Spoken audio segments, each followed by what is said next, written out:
I'm available 24/7 to help solve issues. Call me 3 a.m. on a Sunday morning. I don't care. A cross-pollination of Thomas Edison and Tony Stark, Elon Musk.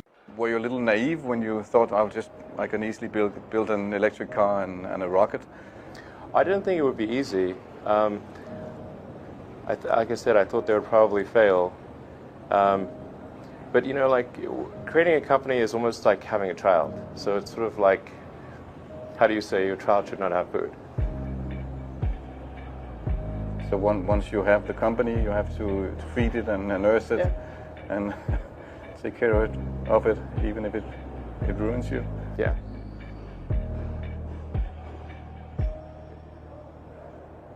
But suppose there were some tough times in 2008, end of 2008.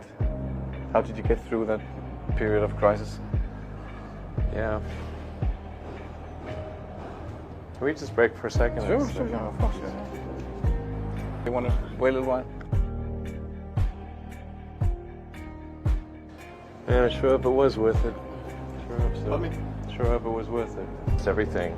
And I actually was borrowing money from friends to pay the rent.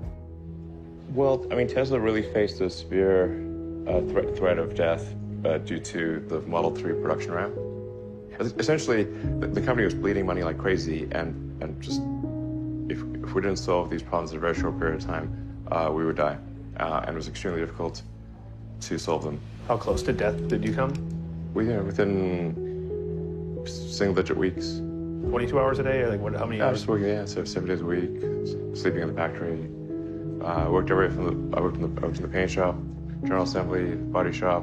You ever worry about yourself imploding? Like it's just too much? Absolutely. No one should put this many hours into work. This is not good. People should not work this hard. They should not do this. It's very painful. Painful in what sense?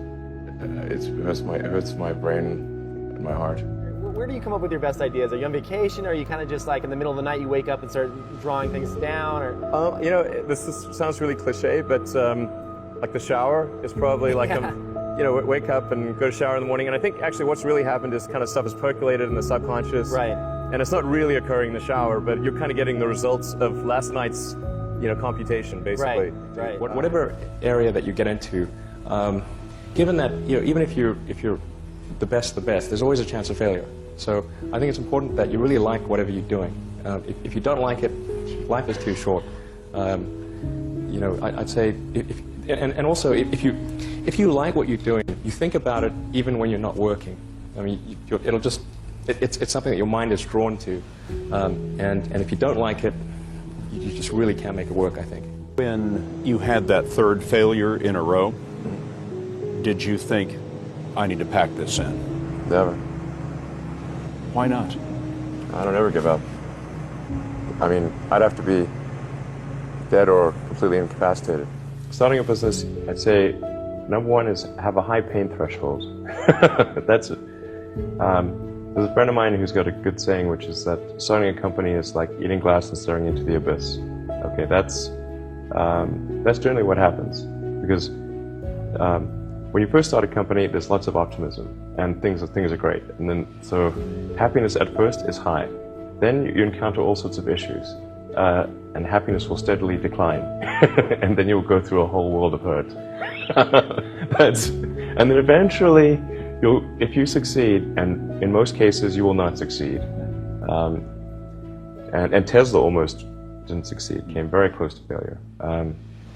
Then if you succeed, then after a long time you will finally get back to happiness. I think too is you got to make sure that whatever you're doing is a great product or service. It has to be really great. And I go back to what I was saying earlier, where if you're a new company, I mean, unless it's like some new industry or new market that, if it's an untapped market, then you have more ability to, the standard is lower for your product or service. But if you're entering anything where there's an existing marketplace against large entrenched competitors, then your product or service needs to be much better than theirs. It can't be a little bit better, because then you put yourself in the shoes of the consumer and they say, why would you buy it as a consumer? You're always going to buy the trusted brand unless there's a big difference. So a lot of times, entrepreneur will come up with something which is only slightly better. And it can't just be slightly better. It's got to be a lot better. Number 3, I'd say, is constantly seek criticism.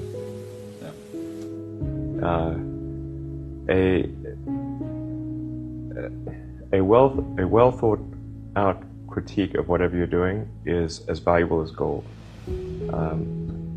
And you should seek that from everyone you can, but particularly your friends. Usually your friends know what's wrong, but they don't want to tell you because they don't want to hurt you. So lift you up, sort of. So they'll say, oh, I want to encourage my friend, so I'm not going to tell him what I think is wrong with this product. Yeah. It doesn't mean your friends are right, but very often they are right. And you at least want to listen very carefully to what they say. And to everyone, if you're looking for, basically, you should take the approach that you're wrong. That you, the entrepreneur, are wrong. Your goal is to be less wrong.